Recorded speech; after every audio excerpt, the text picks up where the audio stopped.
Ever wondered how a tiny prick in your arm can prevent you from serious diseases? Let's talk vaccines.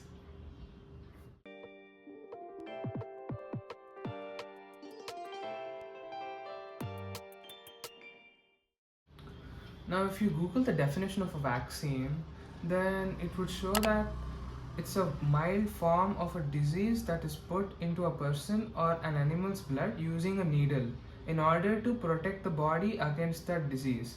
I mean, now that's a pretty good definition, but there's a lot more science going behind it. In the first place, let's understand how vaccines were invented.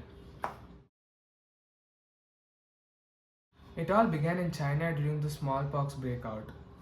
The process was simple. Take a few scabs from an infected person that only had a mild case of smallpox, let them dry out, and grind them to a fine powder. Then that powder is blown up the nostril of a person they wanted to immune. If things went well, that person would have a small outbreak of smallpox and subsequently gain immunity against the disease in the future. Now, this was risky, but it was an initial attempt of vaccination, and this entire process was called as variolation.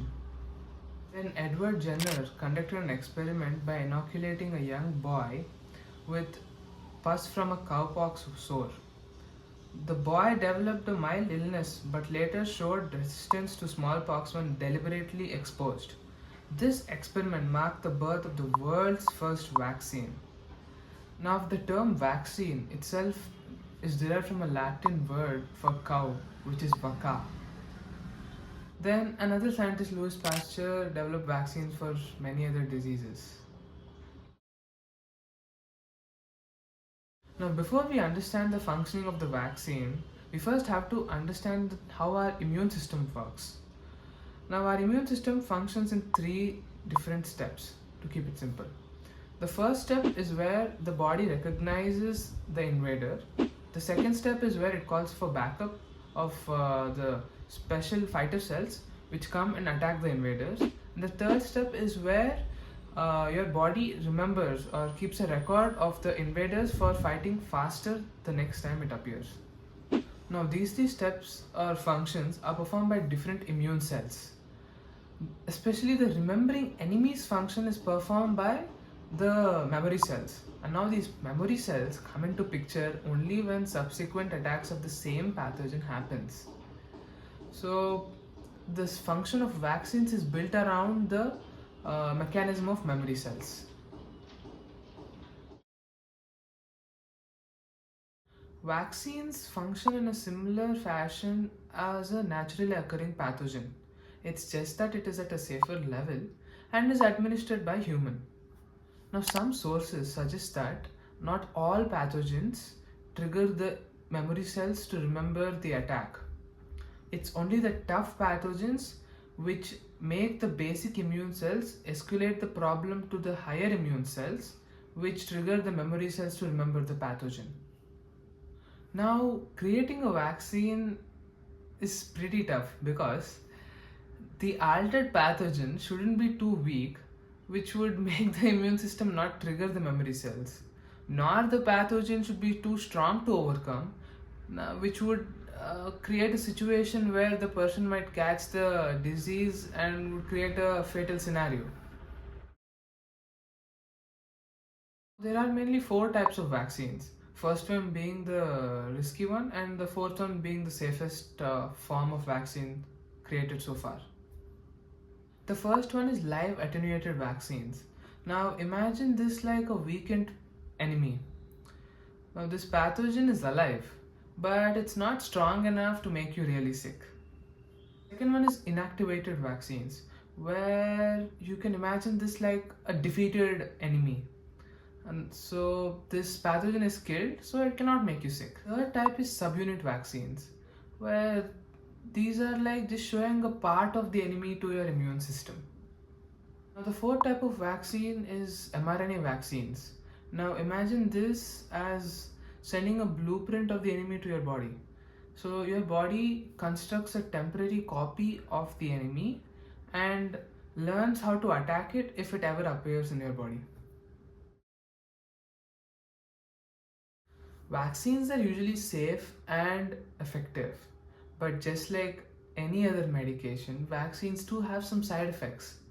Some more common side effects are redness, pain, and swelling at the site of injection, or mild fever, chills, and headache.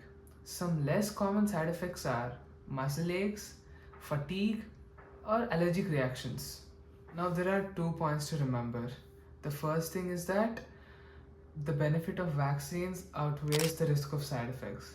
The second thing is that when a person gets infected by a pathogen, showing symptoms is common, but it's pretty rare where a person would face symptoms of getting a vaccine.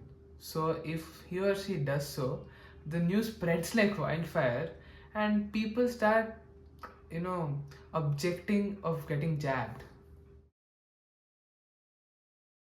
Now, if you have seen the video so far, then you would come to a conclusion that getting vaccinated is a safer option.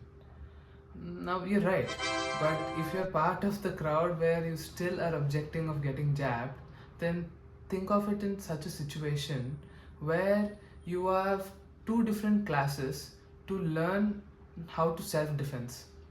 In the first type of class, you will be given real swords and knives to create a real life stimulation, but you'll end up with bruises and cuts in your learning days.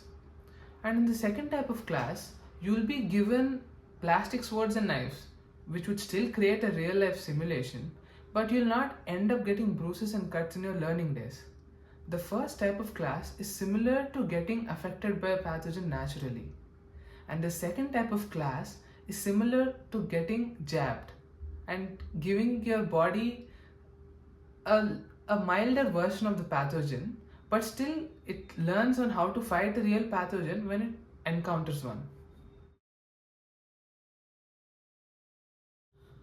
Now, the answer to that question is no, because certain type of vaccines are allergic to some people, and some people who are immunocompromised or pregnant or have some acute illness are restricted from getting the vaccine.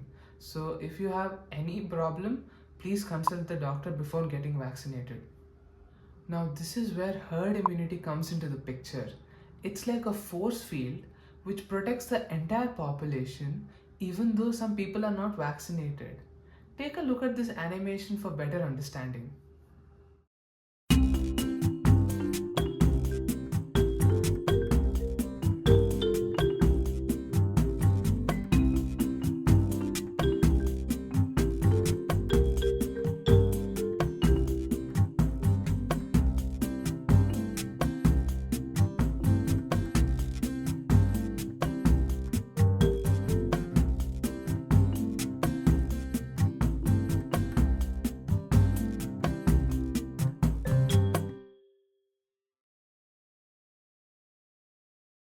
So yeah, that's all the information I have today to share with you. I hope you enjoyed the video and learned something out of it. Making such videos take a lot of time, effort, and energy. So I hope you like, share, and subscribe. Have a great day ahead.